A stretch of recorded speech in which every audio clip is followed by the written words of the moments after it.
and wonders why he is here. He smiles and responds that it's none of her business. But now that he saved her, she can do him a favor. Of course she agrees because she doesn't like to owe people. He laughs, and for the favor, she could lend him her power bank. Shocked by what he asked, she hesitates to give him her most prized possession. He explains that he was watching a basketball game and his battery died at the most crucial moment. She tries her best to refuse, saying she is going home soon and can't just lend it to him. Her friend notices the two outside, while Junwoo keeps insisting that if she doesn't like to owe people, she should lend it to him. Inside the cafe, the guy with her friend asks for an answer to his confession, but her friend keeps staring at the two outside. She stands up and tells him that it's not a good time to talk about that, and he should give her some time to think. Getting her things and leaving, she says that something urgent came up and she will see him at school.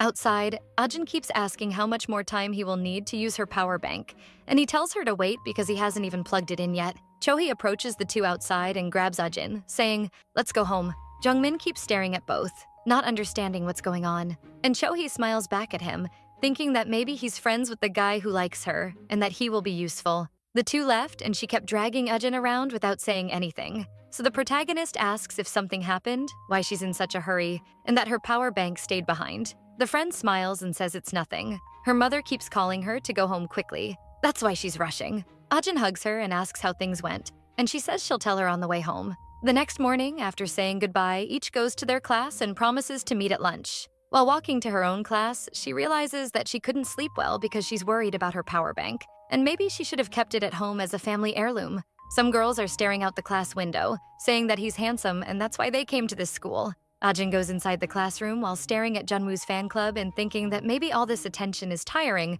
but he doesn't seem to care. She approaches him saying, "Excuse me," and asks in a low voice if he remembers her and if he has the power bank with him. He stares at her and stands up, just to say that he actually left the power bank at home, but he will buy a better one for her. She freaks out, saying that it's not necessary, that the old one is precious and he should bring it tomorrow. Staring at him, she questions herself. Maybe he didn't realize that it was broken and actually not working. He starts to answer her with "all right," but gets interrupted by the teacher entering the classroom and asks everyone to take their seats because the bell already rang. After class ends, it's lunchtime. The two friends are eating and Chohee asks, "Did Park Junwoo say he'd bring it tomorrow?" Ajin replies that she made sure he knows he needs to bring it tomorrow. Her friend proposes that maybe she should meet with him after school today and get the battery for her. She gets excited and asks if it will be too troublesome for her friend, but Chohee says it's nothing, and she's glad to help, while sneering. After school is over, it starts raining. On the bus, some girls are glad they have an umbrella because the rain started so suddenly.